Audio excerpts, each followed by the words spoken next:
Yeah, massive news, and has been the case for a lot of the previous golf tournaments. Often it's the big story that overshadows everything. We'd love to be talking about the Senior Open here at Glen Eagles, but that massive news, as you mentioned, just breaking: Henrik Stenson no longer the Ryder Cup captain for Europe. I'm pleased to say Rob, presenter, joins us now. It's breaking news. Rob, give us your reaction. Not surprised. Everyone knew this was coming at some point. We all pretty much guessed that Henrik was going to go, and yeah, it's disappointing. He signed a contract to be with the tour until post the Ryder Cup at least, and he's reneged on what he said he would do, so left the tour with no option really. How damaging is this for the tour? I think the Ryder Cup's bigger than any individual.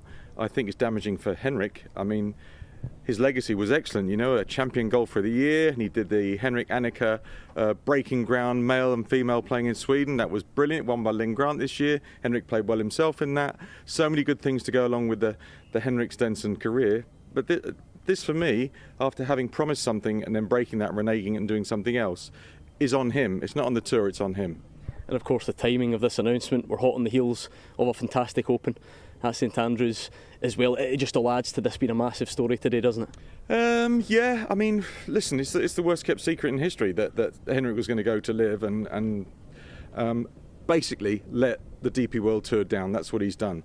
So now we have to move past that, we as in the tour, and then the next captain will be installed, and then it will be business as usual for the Ryder Cup. But obviously everyone's disappointed, having had an assurance from Henrik that he wanted to do the job, because it's a massive honour to be a Ryder Cup captain.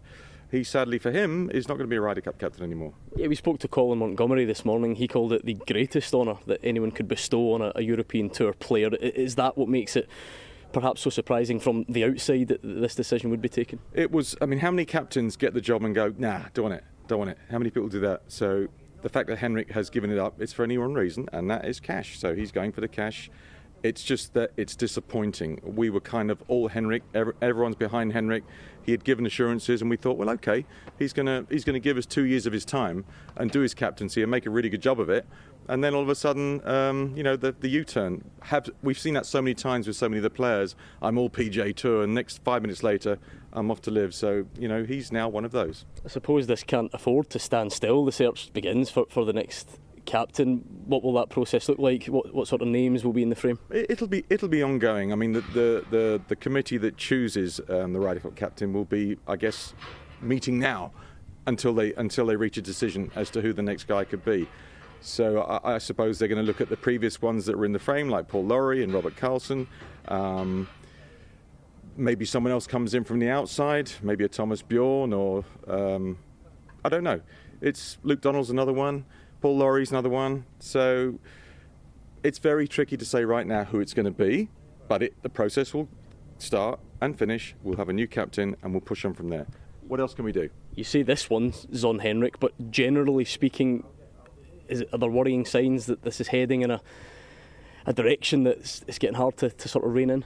Well, when you have untold amount of petrodollars coming out the ground and you can keep chucking millions and millions and millions and millions at it, it's not a business model, you just lobbing money away, and there are plenty of people willing to take it, then yeah, LIV is going to affect what the DP World Tour does and what the PGA Tour does, and it will affect the Ryder Cup in some way. It already has, because our captain has gone over to play in LIV, so we're having to deal with the consequences.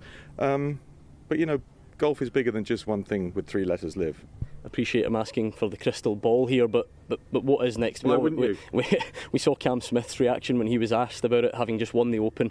Is that next? Is this just the start of it? Could be. I mean, Cam might go. He was very non-committal with his answer after he won the Open in amazing style. He, I suppose, could have taken the opportunity to say, no, I'm staying with the ecosystem. I'm all PGA Tour, what have you. He didn't. Said his team were taking care of stuff. We'll have to wait and see how that plays out for Cam Smith.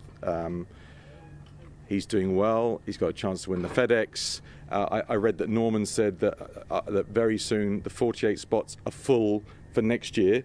So no one else is coming in a very short time from now. Nobody else is coming in for 2023.